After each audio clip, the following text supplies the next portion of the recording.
जाऊची गाँ को भोजी खाइया को।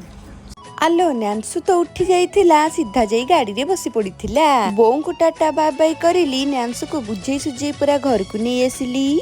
काली राति रे टिके रुटी अधिक कर देइथिली ताको तेल पकेई सकाळु सेकी पकेइली। तापरे गरमा गरम चा रे बुडेई साथींको हातरु आग खाइथिली। आलो काहे केते दिन परे साथींको सह बसी खाइबार सुजोग मिलिथिला। आजिर दिनटा पूरा शुभ शुभ फील होउथिला। अच्छा एपटे झील को टिके पेंटिंग पतर करी साथी को दायित्व देदेली। आज कार्तिक मासर प्रथम सोमवार अरुआ डालमाटे हब परा आमर। अरुआ चाउल पकई देली परिबा कटाकटी करी तेज पत्र पकई डालमा प्रस्तुति रे लागी पड़िली। भजा पाई टिके पतर को भी काटिली झील को परा पानी पियाई देकी आसिली। एपटे डालमा सिटी मारिला भजा टिके जोगड़ा हैला।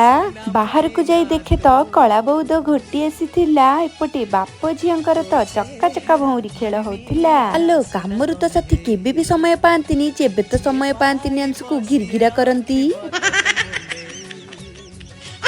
पटे भजा भी रेडी हो जाइथिला। साथींकर टिके पांपड़ खाइबा को इच्छा हैथिला। आम मा झींकर तो खाली नाच होथिला। सुंदर भाबे खाइबा सजेई बाड़ी देली। साथी को गरमा गरम नेकी धरेई देली।